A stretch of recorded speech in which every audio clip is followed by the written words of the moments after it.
So good evening, good morning to all of you all around. Thank you for joining us today. So my name is Tamar Levin. I don't know all of you just yet. Am I muted? No, I'm not muted. I head the research development here at the Institute in Rehovot, and I'll be moderating this Zoom meeting. So thanks again for joining. I hope you're all safe and well. And I want to start with saying on behalf of Weizmann that we extend sincere condolences to the families who've lost their loved ones and to the families of the soldiers who fell today in Gaza. We long for the safe return of those abducted and stand in unity with the troops, our troops in the front lines, some of our very own up there. These are truly difficult and challenging times for all of us. And it is in times like this that we value the global community, and it really shines through the most in these days. So I'd really like to express our sincere gratitude for the outpouring of warmth and words of support we've received and still are from each and every one of you. This means a lot to us. You should know that the unwavering commitment and solidarity from our global family gives us so much strength and hope. So really, we really appreciate that. And I say that on behalf of all my colleagues here at Weizmann. So for today's session, as we collectively navigate these traumatic days, the topics of trauma, post-trauma, and anxiety have touched so many of us. So we're honored today to have with us Professor Rony Paz, whom I'm guessing most of you know. Professor Paz of the Department of Brain Sciences is the head of the Azrieli Institute for Brain and Neural Sciences and is the dean of the biology faculty. He has dedicated years to studying and understanding the complex facets and brain mechanisms that underlie trauma and its after effects. Today, Professor Paz, or Rony, I should say Rony, will provide us with valuable insights and recent advances of his extensive research. We also asked him to share personal experiences from his lab. Many of you keep asking, giving us a glimpse into how he's been coping with the current situation, both as a scientist and of course as a member of the Weizmann family. We do encourage you all to participate actively in this session, so please send questions via the closed chat to the Zoom administrator, and we will do our best to answer as many possible at the end of the session. Thanks again for joining, and Rony, over to you. Thanks. Can you hear me? We can. Yes.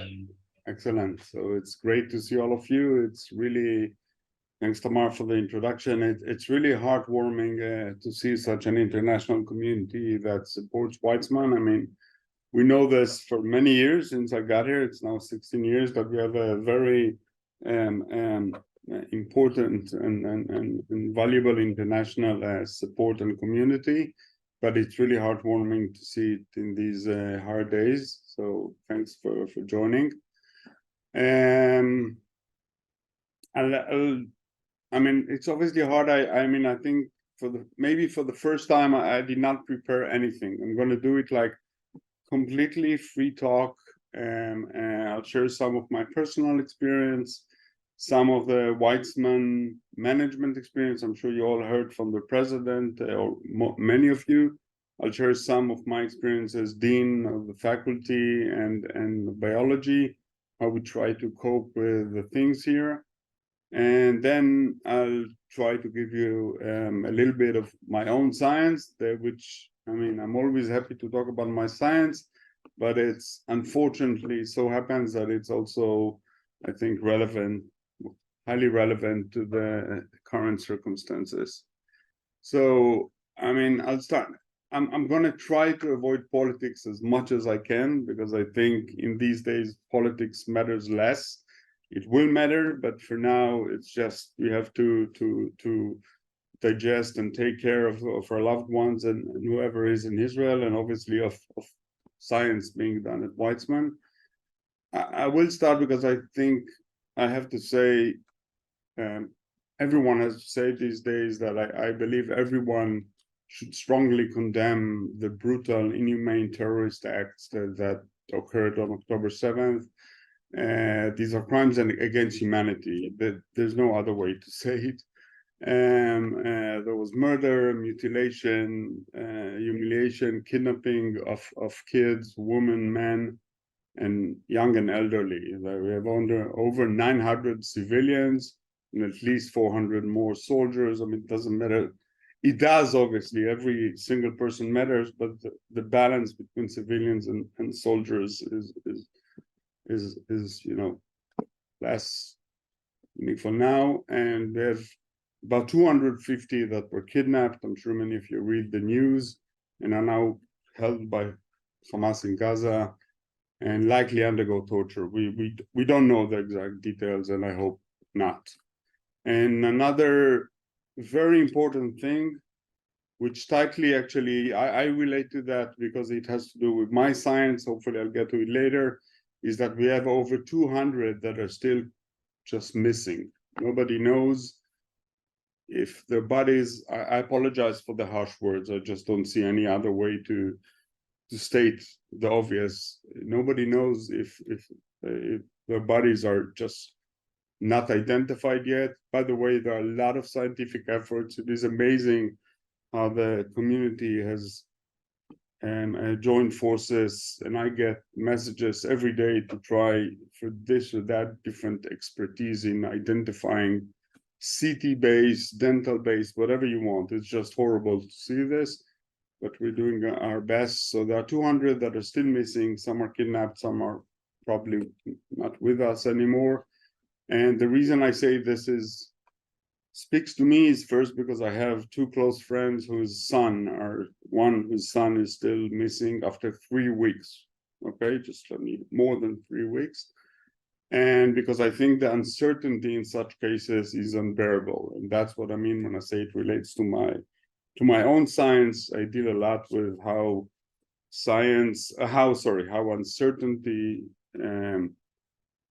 I'm going to say aversive events. It's obviously the underestimation of the year calling what happened aversive events, but that's my scientific terminology. So facing uncertainty during such dangerous aversive events is something that our brain is, I would say, very mal-equipped to cope with, and hopefully we can discuss about it later. It has a lot to do with trauma and the formation of trauma and post-trauma. So I'll try to talk, I mean, about 20-25 minutes about my science. It's just, but I'll do it freely. I hope we'll have time. I mean, I'm sure I know many of you. I can see all of you, but I probably met many of you, so maybe you know some of what I do, and I'll try to get to it. So again, I'll try to divide the talk today, give you a bit of two aspects, how we cope with it, and then a little bit about my science. So just personally, I'll say a few words about myself. I live in Rehovot inside the campus. I'm married with 2 children, 15 and 17. I want to say, luckily for me, they're not yet in the army because, you know, we joined the army at 18, but most of my friends have kids that are in the army, and it's hard because it's just hard on a daily basis how to cope with these horrific events, how we deal with it as individuals, as family members. It's just amazingly hard. It's been 3 weeks, and you know, it's my schedule is fairly clear, unfortunately. I mean, many of you would have been here this or next week for board meetings. We had many other international events, evaluation committees, conferences and stuff. So my schedule finally got cleared, unfortunately, obviously. And for more than 3 weeks, I couldn't do anything meaningful. I deal a lot with the faculty and things administration here. It's just too hard to write papers and write grants and all these things. So what takes another major part of my time, and all of us, all Israelis that I think you talk to these days, what takes most of our time, a lot of our time, is volunteering actions. We volunteer, most of us, almost on a daily basis, and absolutely a few days a week. And the range of things we do when we volunteer is really immense. It's a broad range, anything from doing, as I mentioned before, helping scientifically and different things, but just doing basic stuff like agriculture in the south. They need a lot of volunteers. Many of us go there and help them on a daily basis. We send constantly. We collect stuff. There are WhatsApp groups here of hundreds of people. We collect things for our soldiers and send them down south. I mean, the one thing I think any Israeli will tell you that is encouraging these days is that the amount of volunteering and unity in the Israeli population large, and definitely our colleagues here at Weizmann is just unimaginable. I mean, everyone volunteers and contributes. I'm 52 years old. I did not experience the Yom Kippur War. I was 2 years old back then, but I did not see such. I did not experience such a unity and collection of so many people volunteering on a daily basis to help the soldiers, help the people that were affected. So these things are obviously hard, and as a family, you know, it's hard. People don't have school yet. It starts going back to normal slowly by doing Zoom. I mean, luckily or unfortunately, or whatever you want to call it, we had the COVID, which kind of prepared us for Zoom in school. So that helps a little bit because kids went back to school, but so mine are teenagers, so they just do what they do. But people who have younger kids, most of my students have obviously younger kids, and it's extremely hard because there's not, they just stay at home and they have to take care of them, not to mention watch out that they do not watch the media, which is another big issue these days. You know, every kid these days have an Instagram, Facebook, WhatsApp, whatever, and the amount of horrible videos that just jump to your eyes is incredible. So we all have to deal with that on a daily basis, trying to, I know many of my friends just took the iPhone from the kids. Many have tried to do it more subtle ways, but it's a constant fight. Opening the TV is absolutely, so I don't know if you know, but for 3 weeks we have 24/7 of all the major channels doing 24/7 just reports about the war. There's absolutely no other TV unless you go to Netflix for some escapism or something, which I'm sure many of us do. I do it at least an hour a day just to get away from things. So yeah, it's really hard. That's all I can say. And at least I'm lucky enough to have to work at Weizmann and do my science, which gives us a good way to go back to normal life. And I have the faculty and the students to take care of, which is really important to go back to normal. And I can tell you, I think Alon Khan, our president, both sent several messages and also had a Zoom meeting. So I'm sure you already heard about the really wonderful, amazing things that are being done at Weizmann on that front. You know, Weizmann has given housing for people who had to leave their homes for all the horrible reasons.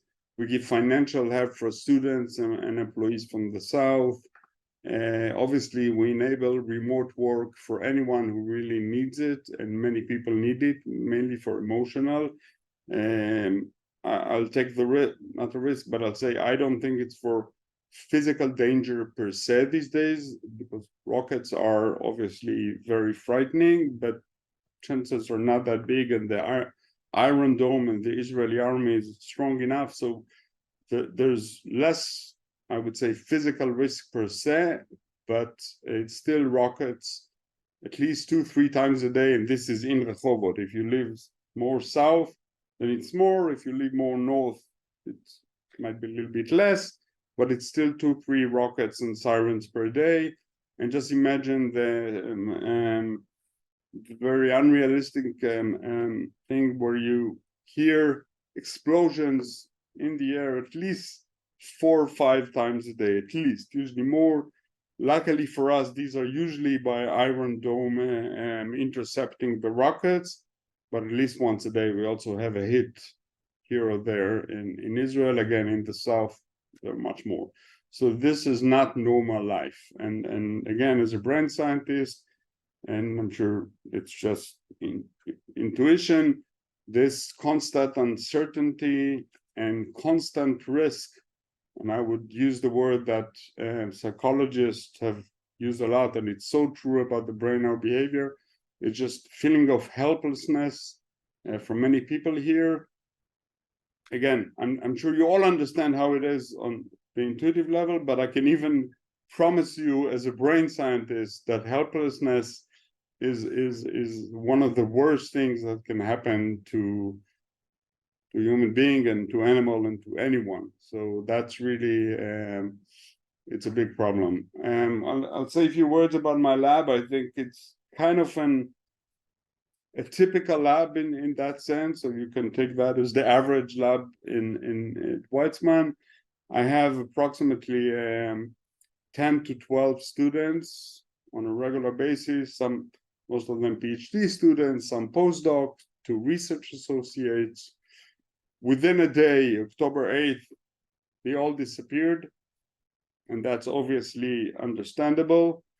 Some of them came back because they did understand that. I think they understood that by themselves. We do not, obviously, we do not enforce anything. We tell them that it's better to go back to normal as much as possible, but it's their choice. It's absolutely their choice. So some of them are still at home, either because they are young parents and the kids do not have a solution. 4 of them are recruited and are in the front. 3 of them are in elite combat units. I mean, I'm talking again about my lab, and that's a typical lab, I think. So I try to WhatsApp with them on a daily basis to see that everything is okay.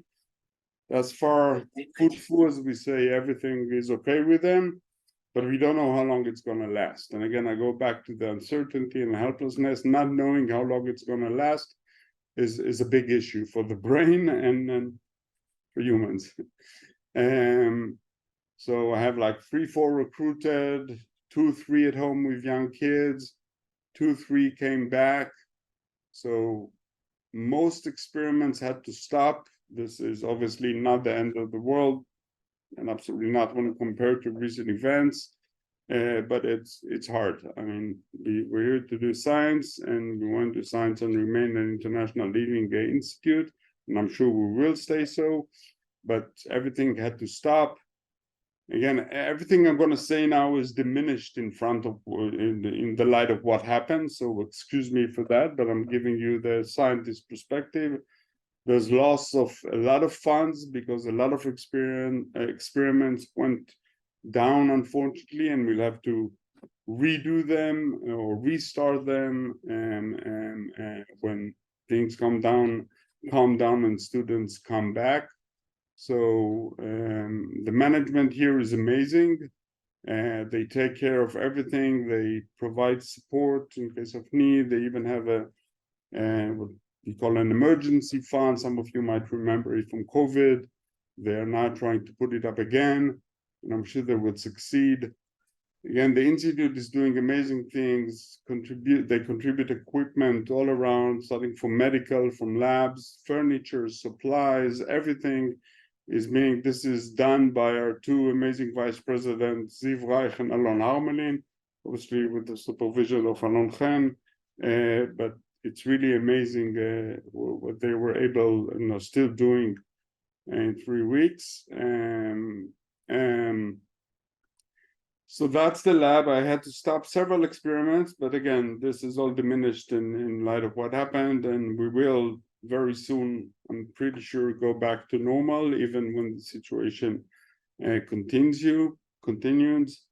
I am, if you did not notice that in my tone, and I apologize for that, I am highly optimistic. Not only optimistic, I'm also confident that I don't want to say everything will be fine, but I'm sure, I mean, Israel is strong enough, Weizmann is strong enough, we'll be fine. That I have no doubt about it. It's a matter of time and trying to solve the issues, and we'll go back to our normal science I hope within weeks. I can tell you also that Weizmann, I think that's highly important, secured financial support for all students and employees, even if they decided to go abroad. So another big thing that we are trying to handle, and this is very sensitive, is, as you know, Weizmann is internationally renowned, and we have a lot of students. I can say that very clearly. Weizmann is the best international known institute in Israel. Again, we have a wonderful university, but Weizmann is still accepts most of international students, researchers, and we'll have at the end, we'll have a few minutes with Dr. Takashi Kawashima, who's Japanese, and he's a relatively new, 3 years here, PI, so I'll try to moderate some discussion with him, because this is one of our biggest challenges. What do we do with the international students?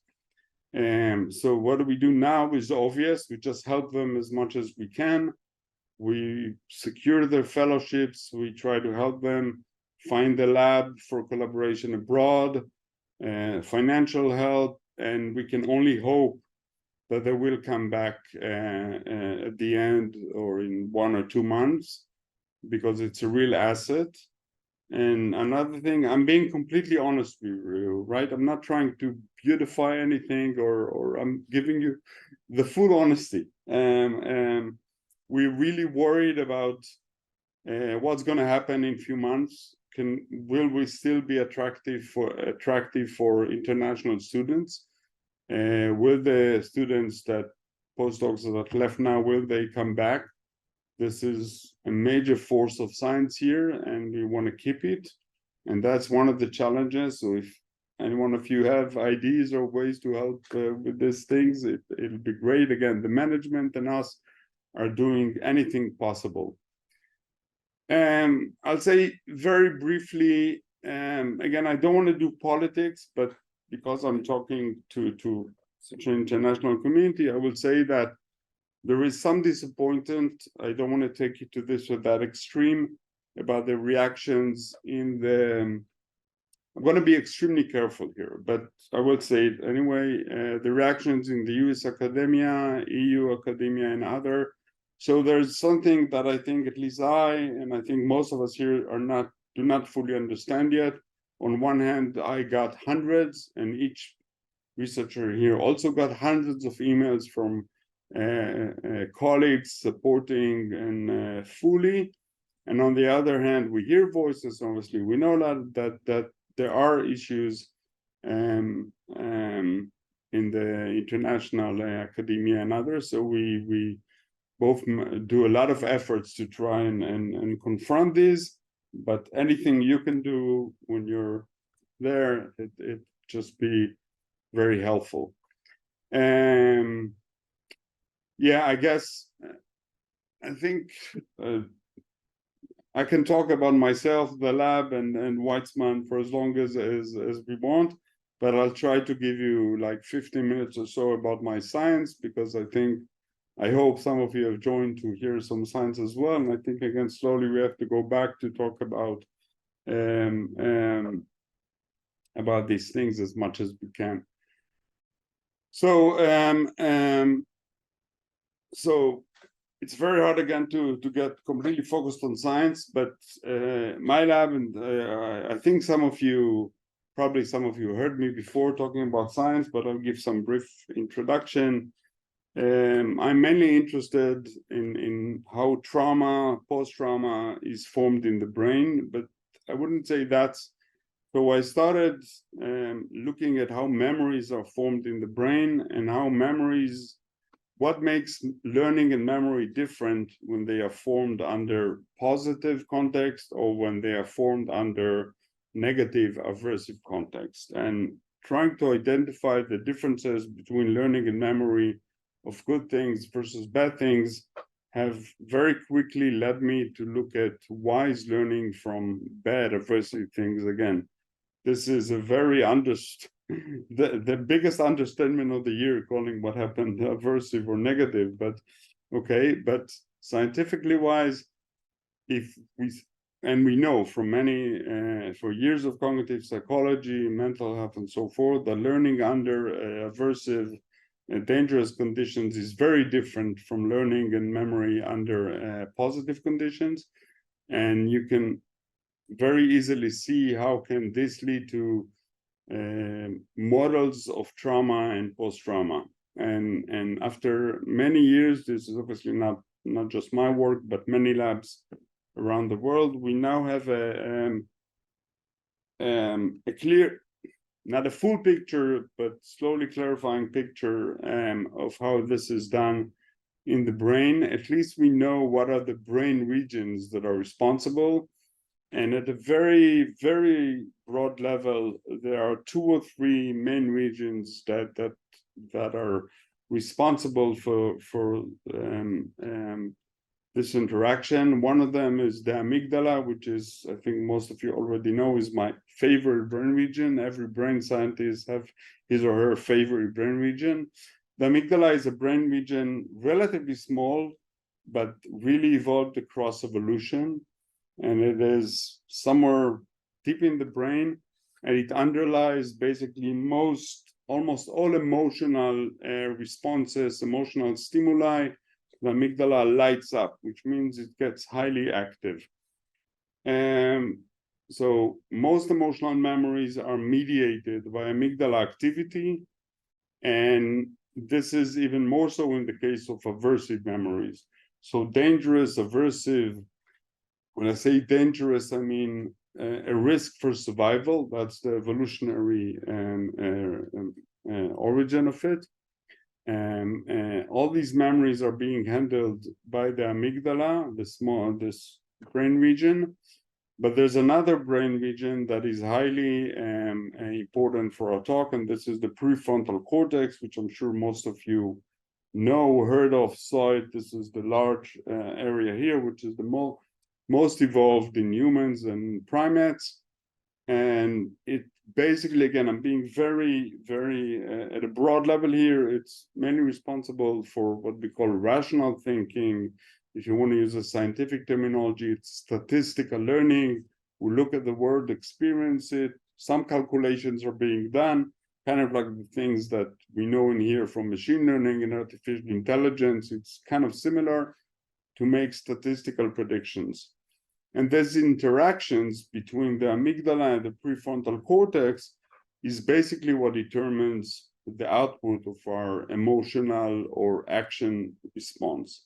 So in normal situations, and I'm saying normal quote unquote, because as my psychiatrist friends tell me, there are no normal people, only undiagnosed ones. So in a, let's call it adaptive. Adaptive is the right word. When you have an adaptive response that is good evolutionary wise, you have the amygdala shouting out and there is a danger or something, and the prefrontal cortex does its calculations and eventually say, okay, I understand this is dangerous, but the risk is not that high, so you can calm down, the amygdala.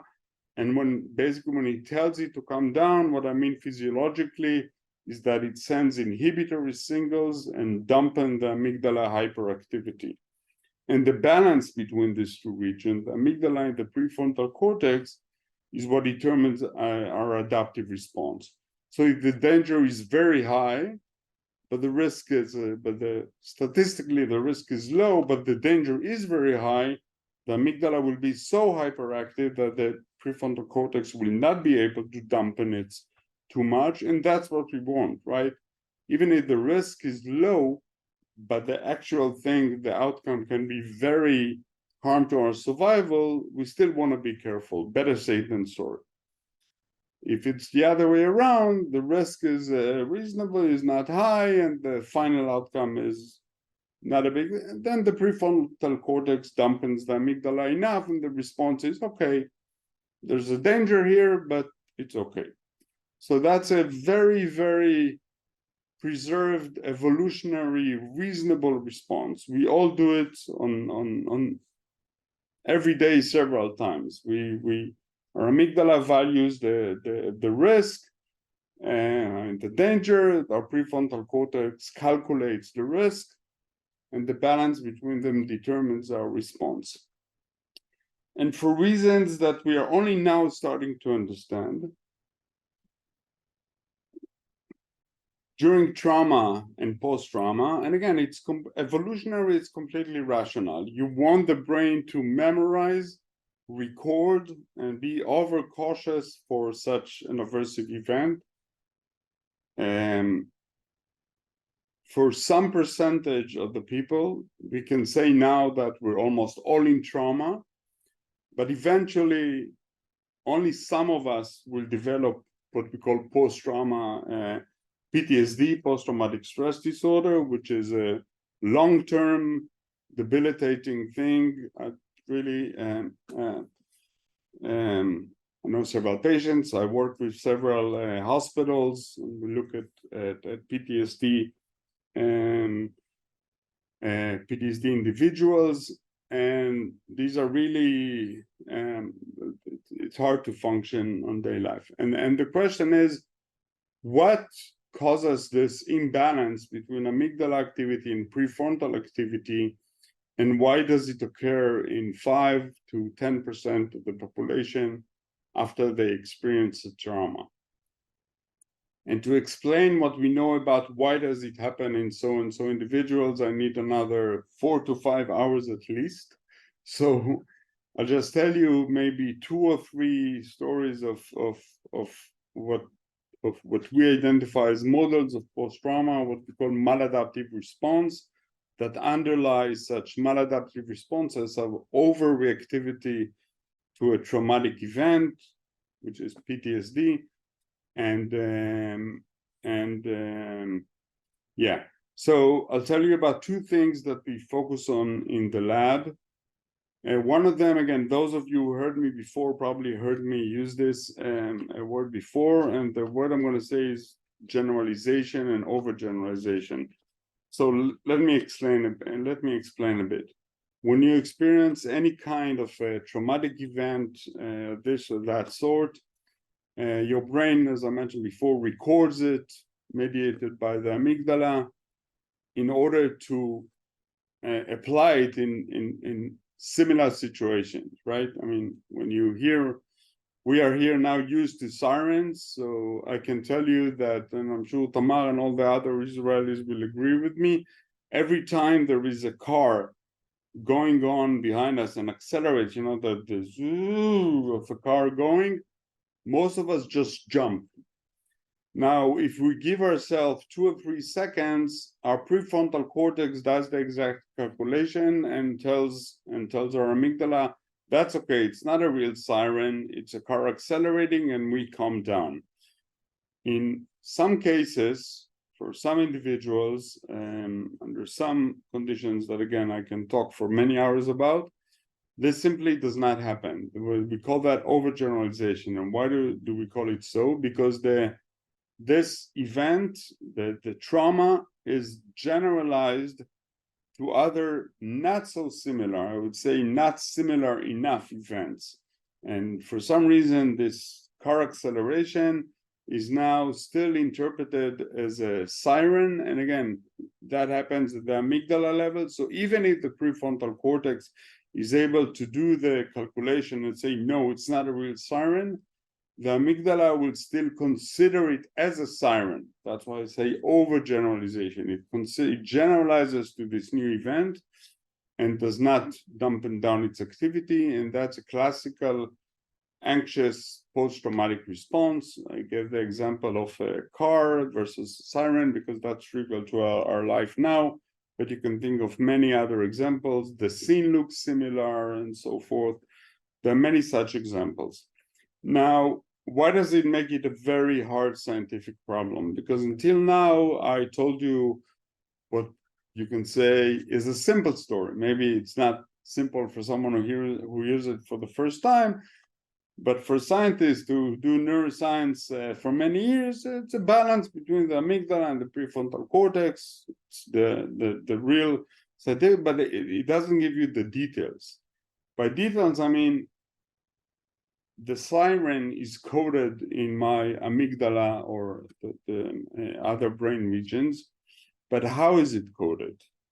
If I now want to make sure that the siren remains a siren and does not generalize to other car accelerations or any other kind of noise, I need to understand exactly how the original memory was coded in my network or anyone's network. And a siren might be a simple stimulus because it's an auditory stimulus. We know how the brain responds to such relatively simple auditory stimuli, but obviously a traumatic context is much, much more complex. It requires a large network. And again, I'm not going to go over the complexity of the brain, but it's hundreds of millions of neurons with a lot of high dimensionality interactions between them.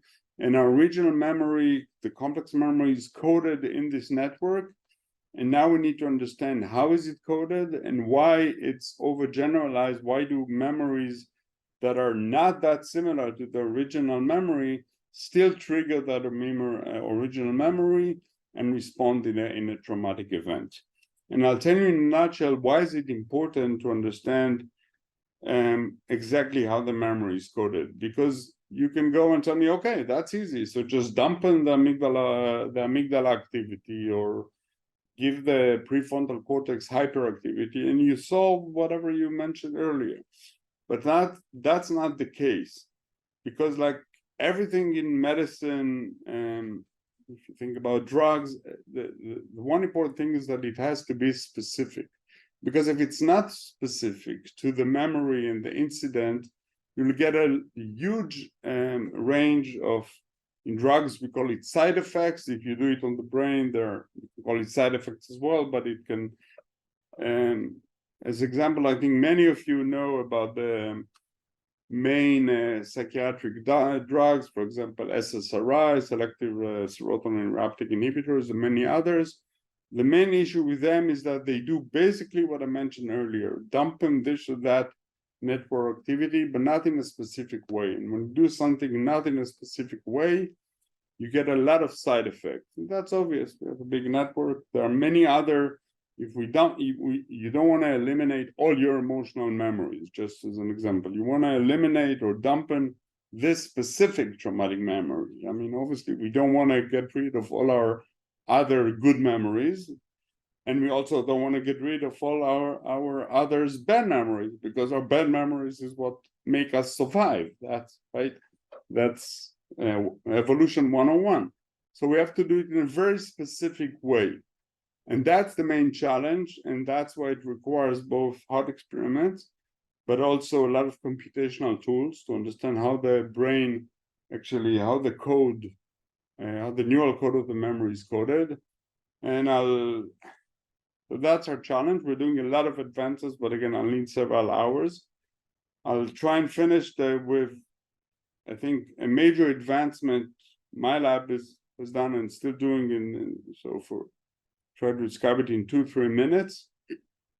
And what we're doing now, I think some of you might have heard the words reevaluation or emotional modulation. That's a classical behavioral therapy approach that works, I would say, in most behavioral therapists trying to deal with trauma and anxiety. And that's basically assigning new value, a more positive value, or if you want, a less negative value to previous events. And that's kind of one of the most common approaches in behavioral therapy. So we are now, what we're doing, and I'm not going to go into the whole details again, I'll need a lot of time for it, is what we're doing that, but physiologically, directly, and specifically on the neurons that represent the original aversive traumatic memory. So the way we do it again is that, I'm not going into all the technical details, but we are able via what we call a closed loop. If you heard about neurofeedback, it's pretty similar, but it's done on specific neural representations with high specificity in the network, in the amygdala or prefrontal cortex. And we are able to identify signal neurons and networks that have a negative, they represent negative values and modify them to represent positive values. Now, this is now under, we're going to submit it very soon, 2 wonderful papers. It was done on animal models mainly, and now we're starting collaborations with 2 hospitals here, with neurosurgeons that record in humans. This is amazingly valuable data. We're doing the same thing, modulating the value of neurons and networks. And the hope is, and I cannot promise you that it might be in 1 year, it might be in 10 years, but it's not science fiction. That I can say for sure, is that if we are able to do it in humans, then the question is, how much of the network do we need to reverse its value in order to turn a traumatic memory into a mildly aversive memory? Again, we want to keep the memory somewhat aversive because it's important for our survival, but you don't want it to be so highly aversive and generalize so much. So we're going to do it now in humans, and hopefully when we can change the value of the original memory, hopefully it's going to, I can only hope now, and again, I cannot tell you if it's 2, 5, or 20 years, but we can rescue PTSD patients and anxiety. So that's briefly about my science. Again, you can all ask Tamar to invite me again. I'll be happy to come back and talk to you for as many as you want about more details about the science and how do we do these closed loop neurofeedback experiments and change the value of networks and hopefully of memories. But the challenge here is big. Yeah, I still want to say one last thing, and then I'll invite Takashi and open for questions, is that I always like to clarify again, Weizmann Institute is doing amazing basic science, and there are a lot of implications that come out of this basic science, and I hope what I just described will become an application, clinical application within a few years as well. But I know that, and I assume many questions will be, so what do you do first thing when you have trauma? And for that, I will be honest enough to say well, not only just the truth, it's the first thing, currently the best first line of treatment is behavioral therapists, psychologists, and I think most of them will agree that what you have to do is to go back to normal life as fast as possible, do as many social communication as you can, both family members, but also friends. So family members are highly important, but make sure friends as well, as many as possible. Keep busy, exercise helps a lot. Learn a new skill. All these things are first line of treatment for any trauma. And first line is really important here because it can make the difference between 2 people. Both experience the same horrible trauma as we had on October 7th. One will develop PTSD, the other will not, and go back to happy normal life. So yeah, I think and I think I'll stop here with the science, and I hope you wrote questions, but I do want to Takashi, are you here? Takashi, oh, hi. So I'll say 2 sentences, and then Takashi can tell us. So Dr. Takashi Kawashima has joined us 3-4 years ago, I don't remember.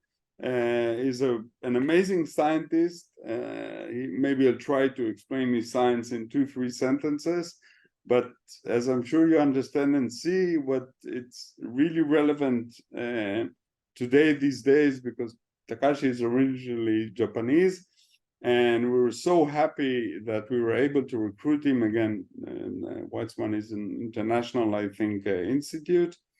And I think it's important that we hear a little bit from him, because for people like Takashi and Takashi himself, this is one of our major challenges. How do we help them to cope, and how do they cope with, for them, again, I'm taking the words from Takashi's mouth, we can talk about, for them, it's something they never experienced. I'm not sure he even thought he will experience such a thing every time. So Takashi, go ahead, tell us a little bit about your own personal experience. Thanks, Rony. So my name is Takashi Kawashima, and as Rony said, I'm originally from Japan, and I spent 6 years living near Washington, D.C. before coming here. And so at the time of, let's say, October 7, I sent my kids and wife. Kids are 4-year and 7-year-old, and wife. My kids are American, but I sent them to Japan because this is too stressful situation. But I decided to stay here, and the reason is that being a faculty or being a lab head in white in general, it's more than being academic, because in the end, we are responsible. I'm responsible for my students, let's say, daily life, at least during work days. And that is still true during this time, during this difficult time. And my students are actually all, let's say, like surprisingly not very, let's say, Israeli, meaning that I have religious Jewish person, secular Jewish person, and also I have Arab student and American Jewish students. So it's a diverse lab, and in the end, I mean, they chose me out of many like excellent professors. So I'm really responsible for their for their mental health and also for their work. So I decided to stay here. And also in parallel with like meeting with lab people, they're mostly on Zoom. Some of them come to the lab. I've been volunteering because I have been in Israel for 4 years, let's say. And I mean, I have my own appreciation to this country. I mean, they invested in me and supported me during the, let's say, the startup phase of the lab. I really needed to show my appreciation. So I started working as a food delivery driver as part of the volunteering organization. Actually, this is American organization to dislocated families from the South. Just 2 days ago, I did one like delivered 40 meals, and tomorrow I'm doing it again. Like honestly speaking, during this excessive, let's say, tragedy, nothing feels good. Like I think everyone, like Rony mentioned volunteering in this Weizmann Institute, but we are basically like trying to fill the void that occurred after the huge tragedy. But I intend to continue this, and yeah, so that's what I have been doing. And on my science, so my expertise is actually similar domain to what Rony described. I work on, let's say, how mood of the animal or human is controlled. I got my medical license back in Tokyo, and that was my continuous interest. And I have been working like regarding the subfield of neuroscience. I have been working on how like serotonin system control the emotional states of animals. And so Rony is working on, let's say, more cognitive area of the brain, which is called neocortex, and which is very important for controlling the trauma and the emotion itself. My expertise is actually more deeper part of the brain, like brainstem or the midbrain, which is typically very hard to reach in the brain, like in humans and in like other model animals. But that's where serotonin is generated in the brain, and that's where the serotonin is distributed across the brain to control the emotions. So that's my expertise. And we recently started working on like as an extension of our original serotonin research, for which we have been building up resources for, we have extended our research to the action of, I'm sure many of you have heard about this substance, psilocybin, or magic mushroom substance. And the reason why we extended to that, let's say, social phenomenon, which is happening, is that this psilocybin molecule is very structurally similar to serotonin, endogenous, like serotonin in the brain. So they work as a serotonin mimic. And so naturally, like we are expert of serotonin system in the brain, and this huge wave of psychedelic substance such as psilocybin came, and we took it because I think it's a, let's say, scientist's obligation to work on this domain if there's a huge social interest.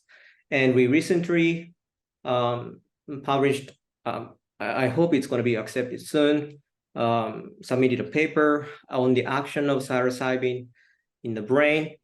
And the lead author of this study is actually serving as a psychiatrist in the IDF right now. And he, like, almost every day tells me how he's treating soldiers who are traumatized by these horrific events. So our research suddenly is still like, I mean, luckily or unluckily, relevant for what has been happening. So that's my research summary. Thanks so much, Takashi. I think it's amazing on two levels. First, the personal level. I think everyone here, like, I feel like almost like applauding. I mean, we recruited you as an amazing neuroscientist. I'm not sure we were aware at the time the amazing human you are. I mean, how much you're part of the community.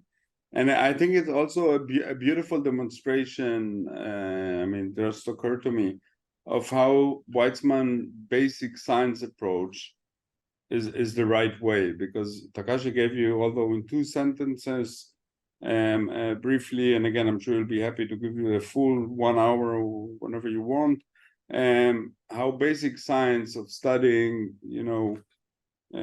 started, didn't mention motor response and the effect of serotonin and mood on motor responses, and it developed into basic science that more and more touches, as he mentioned, collaborations with psychiatrists, psychoactive matters, which are very helpful these days in post-trauma and anxiety. So I think it's a beautiful demonstration of how basic science is the way to go, and that leads us into practical clinical applications someday. Thanks a lot, Takashi. That was wonderful.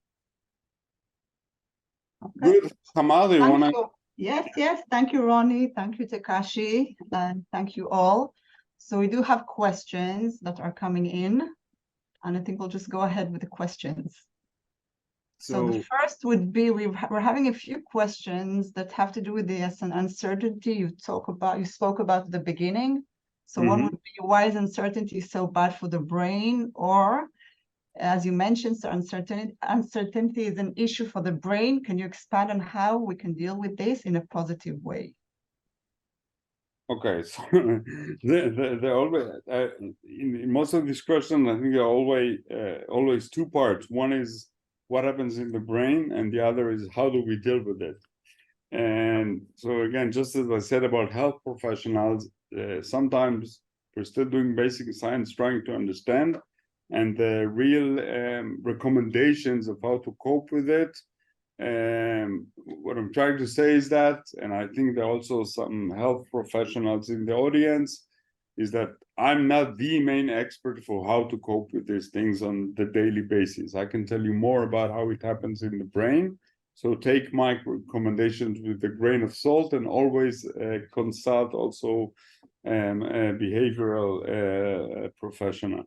So what happens in the brain is still, we know that uncertainty, let me start earlier. It goes back to cognitive psychology in the middle of the previous century. And some of you have probably heard about Kahneman and Tversky from behavioral economics, who got the Nobel Prize. They started looking at how behaviorally we deal with both negative events, but also what happens in under uncertainty and ambiguity. And they showed very nicely, again, they got the Nobel Prize for it. Well, one of them did, the other died before, so yeah. So we couldn't, showed very nicely that we behave completely different, or I would say in a more extreme way under uncertainty. And one could think about several reasons of why this happens evolutionary wise.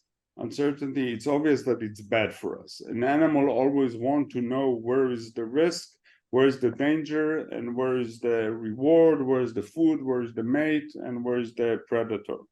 And being under uncertainty is obviously bad for all of us.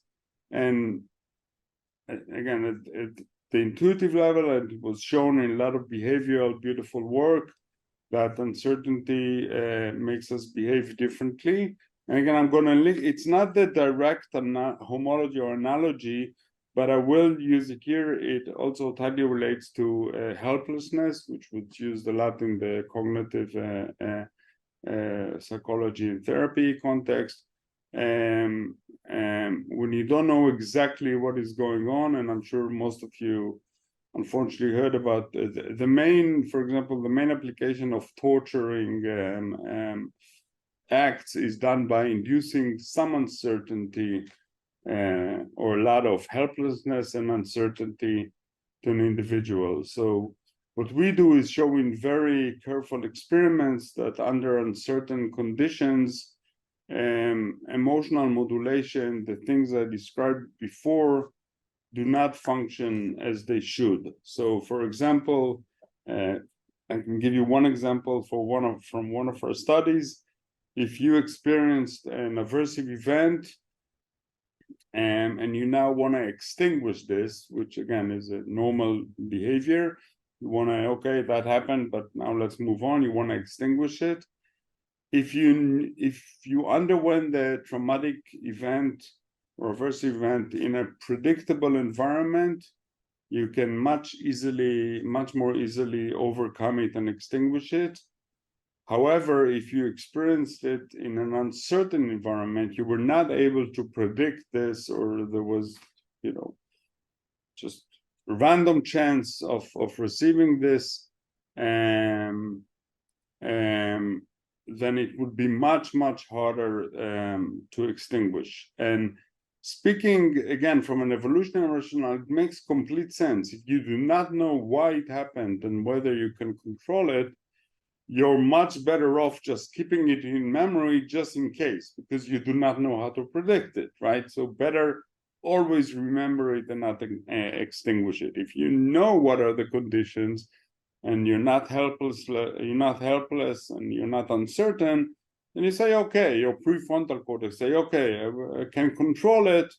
Next time I'll predict it and I'll manage it. If you do not know how to do it, then you're better off keeping this in the amygdala hyperactive and so forth. So that's kind of the classical interpretation, at least I give to it. It happens, the coding of uncertainty in the brain is very complex. And so I won't have time to talk about it. How to deal with it? Again, I first talk to health professionals, but make your environment, I don't want to say as predictable as possible, but having reliable social communication with relatives, with friends, is basically what reduces our uncertainty and our helplessness. You know that when you're with friends, you're gonna be fine. So that's one way to reduce. So the more you put yourself in a warm social environment, the better are the chances that your brain will not treat it as uncertain and helplessness, and you're better off. And I can talk about it for hours. By the way, I'm just gonna say briefly, I can stay until another half an hour or so. I obviously, what I'm trying to say gently is that it's Zoom, feel free to quit the Zoom if you have other things to do. I'm going to stay here and answer questions for another half an hour and even more if people want to. But yeah, go ahead. Okay, so we have a question about generational trauma. Hi, everyone. It's DNA matter being passed from one generation to the other, i.e. Holocaust survivors to children and grandchildren. Yeah, I'm going to try and answer short because again, it's a very long answer. We definitely see it. There are two. One mechanism is social behavioral. You know, grandmother puts it into our mother, and then to us just by very early childhood cues and clues that are hard to put the finger on. We know it happens. As some of you might heard, this is not my field, but there's also what we call epigenetics. We have several huge experts at Weizmann. Tzachi Pilpel, some of you might heard him, is one of them. There are also very good evidence for some epigenetic factors that can do transgenerational implication of traumatic learning. It's not yet fully clear how it happens in humans. It was shown in other animals, but generational trauma by behavior and by obviously community behavior is obviously exists. And you know, these days in Israel, obviously the Holocaust and other things are being raised again and again.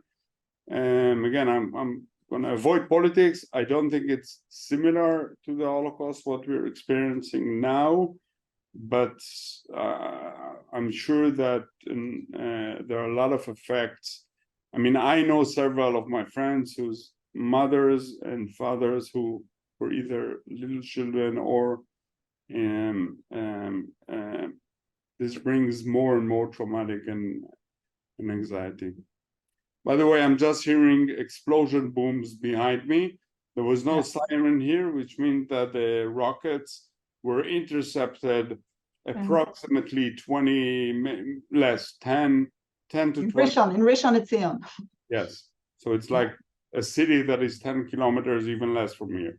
And that happens like a few times a day. And you see, Tamar and I are still calm because we hear these explosions, which is again absurd, but we experience these few times a day. Unless there's a siren that tells us it's really above us, we can stay quiet. We have a few Israelis on the call with us today also. Rony, can you talk about the difference between children and adults with coping with trauma and developing post-trauma? Well, again, I'm going to be very careful because I'm sure even in the audience there are bigger experts on this than me. I can tell you again from the brain perspective, what we know today is that if you remember, I spoke about the amygdala and the prefrontal cortex, and they connect with one synapse, that is direct connectivity. And we know today that the maturation of connectivity between the prefrontal cortex and the amygdala occurs and fully matures into the 20s, like, there's no exact number, but 22, some say even up to 25 years old. So if you ever wondered why your teenagers do not have a reasonable emotional modulation, that's the reason. They do not have yet full maturation of the connectivity between the amygdala and prefrontal cortex. Now, that is one of the biggest still open question in the field, but again, intuition here works well. If you experience a trauma and your amygdala is hyperactive when you're a child, and there's not enough still full maturation of the connectivity, and therefore not enough rationality and emotional modulation on it, the risk for the formation of a trauma might be higher. So that is a reasonable physiological explanation, and that's why I think, again, intuition works best, but that's why we have to be really careful with our kids and also while experiencing, not expose them to too much. I myself do not believe in completely not showing them anything. I talk to them, well, my kids are not that young, but still talk to them. I let them see TV in a while, but not up to a level. And I think everything that is being communicated rationally with an explanation mediated by an adult can actually be good learning, good experience. Things that are not mediated by an adult and are seen in, just by Instagram or whatever, can trigger bad memories, traumas, whatever, that again are not modulated because the connectivity is not mature. What would be the difference in the first line of treatment for kids versus adults? I'll be careful because I'm not the expert here, and I'm going to keep it for the many health professionals that we have around us. Thank you. Question: how do you modulate the brain? Is it surgery? Sorry, can you repeat that? How do you modulate the brain? Oh, Is it surgery? okay. Do you have 2-3 hours to stay? Because I can talk about this. So I'll keep it very brief. This again is highly valuable data. There are two kinds of surgeries these days that are being done routinely in humans, where electrodes are implanted in the brain. One of them is, some of you might have heard, is in Parkinson, when you implant deep brain stimulation. The other is epilepsy, where you implant electrodes in order to identify the epileptic region, and then obviously update. So we kind of exploit these two opportunities, and while they're recording in the brain for clinical purposes, we also use it to identify what we are interested in, which is the activity of neurons in response to value. Now, how do we modulate their value? It's a full story. We imply some neurofeedback with a stimulus feedback, which the person actually learns to modulate. It could be the tone of, it could be the frequency of tone or a moving picture, but it's being done on activity of the network of neurons that we record from. And we very wisely make it so that the neurons have to move in opposite to how they usually respond in order to receive a positive value. And that's how we basically change their value preference and make aversive neurons go into positive neurons. Again, that's 3 papers coming out in the coming few months. I'll be happy to send it to all of you and talk and give a different talk about it. But that's in a nutshell how we do it. So we have a question for Takashi. Rony, you can go ahead. Water. Takashi, first of all, your devotion is inspiring. Thanks. Mm-hmm. We can all share this. Thank you.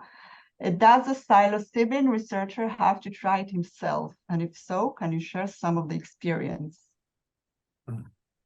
So, so first of all, yeah, so I don't want to disappoint you, but the amount we have is not enough for single dose of human. So as much as I really want to try, I don't have experience. So we don't have a license to handle large amount. But I do speak with a lot of people who have tried either or in a trip to Mexico or like grow it themselves and eat it like from in New York. And so one of the interesting episode I've heard is that so this guy tried it in Mexico, and he said that he felt like he became a tree. Like feel like a tree, being a tree. And then just like watching what's going on around him stationary. So that's what he told me. But yeah, I mean, when I get the chance, maybe. But like as a, let's say, as an academic, I have some mental, let's say, hesitation to try it myself, because if I tell my students I tried, I think some morale will break in the lab. So I haven't tried it. Thank you. I add one sentence, Tamal. I feel like, you know, we get a lot, and I'm sure Takashi gets these a lot, and I get them a lot, person about psychoactive materials and the current use in trauma and anxiety. I want to say something. I know it's obvious to all of you. The way we brain scientists, and I'm sure Takashi will agree with me, think about these kind of materials is they're not medicine. They're not a drug that, you know, that completely helps this or that specific condition. That's absolutely not the way to look at them, and therefore you should not use them in order to solve this or that medical condition. They do something else. They open what we call a window of plasticity in the brain. And that explains completely. And under this window of plasticity, you have a better chance for doing some kind of other manipulation, either behavioral or physiological. Vous voyez comme le processus de paix. You have a window of plasticity to induce what you want to happen in the brain. That's the way we see it. By the way, this is just a story. You probably heard there was a big party in October 7th where the terrorists came on. There were like a few thousand people. And we know now, and again, I'm not going into details, but you probably heard about it. There was a big party in the South, just happy party. And we know now that many people there, used something likely cannabis or something else, and we know now that their chance of developing trauma is higher. And that's exactly the point. It opens a window of plasticity.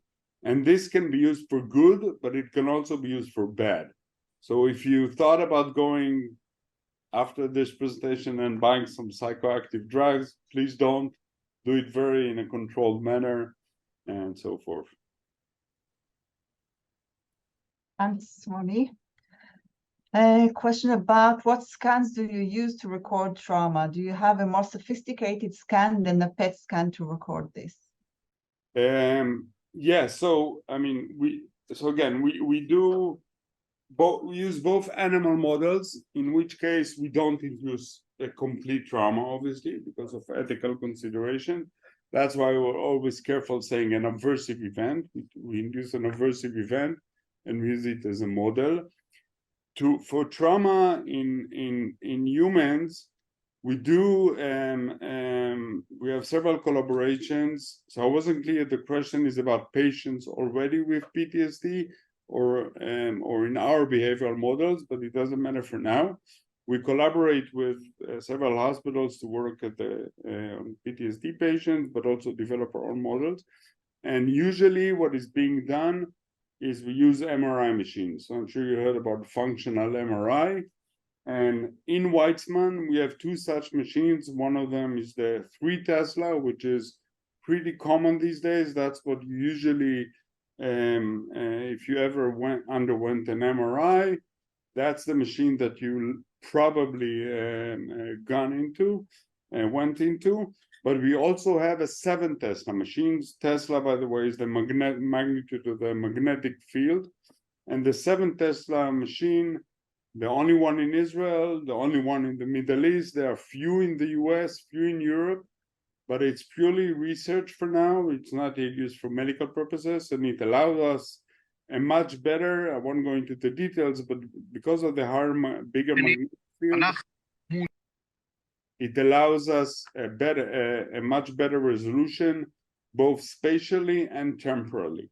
And so we can see activity in the brain when we obviously don't induce the trauma, we use all kind of indirect methods, but when we invoke the memory or implant and invoke the memory, we can see activity in all the brain regions I mentioned earlier. So that's what we usually use.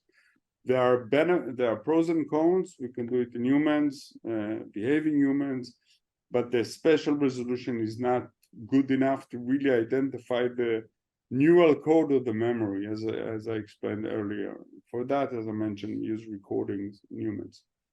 So yeah. A question about how does the brain mark memories, traumas, etc., in neurons, methylations?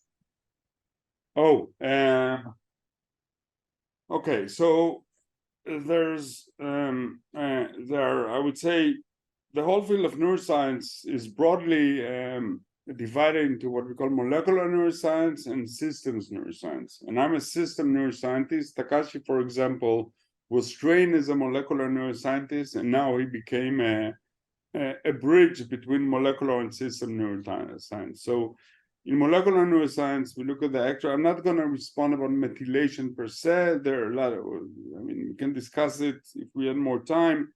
There are issues of methylation in genetic materials, which might be responsible for the transgenerational transmission. And there's always methylation in any molecular process in the brain. So I'm going to speak broadly about molecular and systems neuroscience. So we know that when a traumatic event is consolidated into memory, there are both molecular processes that underlie, and there's also what I referred to earlier in my expertise, which is activity in the network that reshape itself. Again, the best analog is the artificial intelligence, deep learning networks that you hear about every day these days. This is the way I think about the brain. It's about how the activity in the network represents a memory. But in order for this activity to be stable enough, it also has to be accompanied by molecular changes, some of them methylation, some of them others. By the way, a great example for another molecular neuroscientist is obviously our big chief, Alon Khan, who's doing a lot of molecular work and genetic work about anxiety and stress in the brain. So, and I'm sure you heard him from time to time. So in this sense, as you can see, I did not tell you about, by the way, I did not tell you about the new Azrieli Institute and the neuroscience. Can give a whole talk about this here, but the interaction between people like Alon Khan, Takashi, and myself are a good example for the interdisciplinarity of how we look at the brain at all levels: genetics, molecular, neuromodulators, and representation in system neuroscience. And that's absolutely necessary for understanding how the brain works and how trauma is represented in the brain. We have a question about people or young people with autism, whether a prefrontal cortex has some deficits. Do they process trauma differently? And if so, how? Again, not my direct expertise. I had few models for autism because, very interestingly, autism also, so basically in all neurobehavioral, atypical neurobehavioral conditions, the interaction between the amygdala and the prefrontal cortex are known to be problematic or malfunction. And that is true also in autism. The amygdala, besides being the emotional hub, is also considered one of the social hub. And I have a paper about it, which I can send whoever is interested. Again, by evolution, all our emotions slowly developed into becoming what we call our social interactions, and that again makes complete sense. And so there's a lot of representation of social communication in the amygdala, and again modulated by the prefrontal cortex. So the short answer is yes. Obviously, trauma is being processed differently because it's in the same pathways, same neural mechanisms. I have to admit, I'm not the expert. I can give a layman answer. I would say that an autistic individual, I think it's mainly unpredictable how they will respond to a trauma. I think some of them, the social distance and social miscommunication might help them to avoid a trauma. But on the other hand, some of them, because it cannot be mediated by social communication, it might also. So my best guess, and from what I know, it can go either way, and each individual requires careful care. There's no, overwhelming answer whether autism will be. I mean, none of us will have good interaction with the trauma, but yeah. Autistic people might have it either way, and if there are any clinicians in the audience, I'm sure they have a better answer than me for this. Right, so here we have a kind of it's a statement / question. You're all living through this right now there. We here in America are alarmed as well for you all. All Jews will be experiencing these degrees of trauma. I'm not sure my brain can be okay just being social. Should we be taking serotonin? Okay, so yeah, I think you're expressing what we're all feeling these days.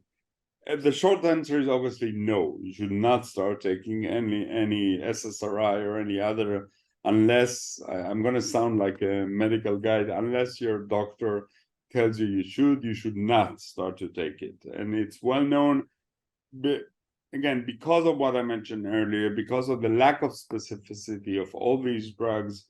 If you take them without not having the right condition in order to take them, they can do more harm than good. So please be careful. Do not start taking them unless you're completely diagnosed and recommended by.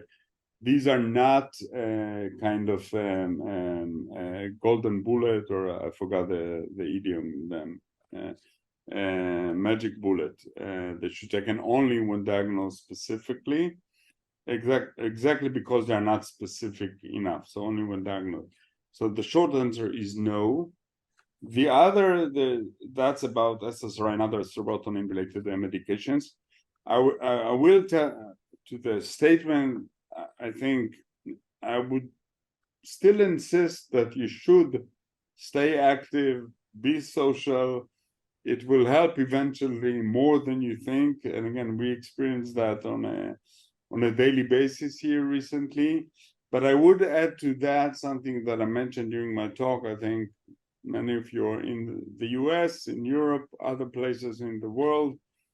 The only thing I can say is that we can use your help these days, first by being strong, second by, I would say, distributing the word of what really happened here. I don't want to make any of you a preacher going around there, but say the truth, say what you know from reliable media.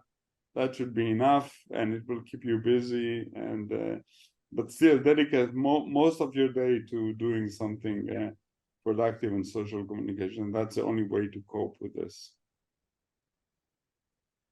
So we have a few questions that are not related specifically to trauma, but actually to you, Rony, as an Israeli scientist, as a Weizmann scientist, and you touched it briefly when you spoke before. Have you encountered any political reactions from international collaborators, and how do you cope with those? Yeah, so I said briefly, I think, a sentence about it, and I'm still, to be honest, we still I don't think many of us completely understand, because on one hand, I got, and everyone I know got, tons of emails from our colleagues in the US, in Europe, everywhere, saying exactly the right words that we want to hear, that they fully understand, that so we got amazing responses. I got dozens of people telling me, if you need a place to stay, if you need a lab to work in, if you need a position, just tell us. We'll find you and your family a place within a few days. Respond politely to all of them. Israel is strong enough. I'm staying here. I'll be happy to meet you in the next conference. We're fine. And obviously, thanks for thinking of us. So we get very extreme warm words. On the other hand, and I'm sure some of you have seen, we don't completely understand what happens in the international academia. Again, I'm trying to avoid political views, but we cannot completely understand why are some universities, some institutes respond as they do. And when I say that, just to be clear, I have no problem with people expressing worry and feelings towards the civilians in Gaza. As I said early on, I'm a left-wing person. I completely sympathize. I think we should make every effort to keep all civilians safe, no matter what was done to us.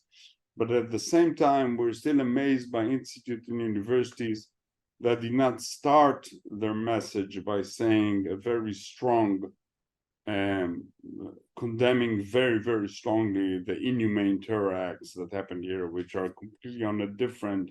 There's no moral equivalence here, no matter who you are, no matter what you are. There's just no way to not see this. So we're still not sure. I can tell you that Weizmann has started several committees, both the vice president, the president, and there's several committees which are now trying to deal full front with international institutes, publishers, funding agency, everyone who did not respond in a reasonable way. And again, we're not asking for any one-sided response, Israel, and that's it. We're just saying be reasonable. And some international institute did not fully understand what happened here on October 7th. And I think that's where I think you can help us the most. And again, we're not looking for any extreme response, any calls for, we're just saying people need to understand what happened here and that it was a completely different ballgame from anything that you ever saw or experienced. Thank you so much. And on this note, I should tell you that we'll be scheduling more Zoom calls on various topics related to what we're going on here. So we'll be receiving shortly invitations for the next Zoom. Thank you, Rony. Thank you, Takashi. Thank you all for joining us today. We look forward to seeing you next time. And until then, please take care and stay safe.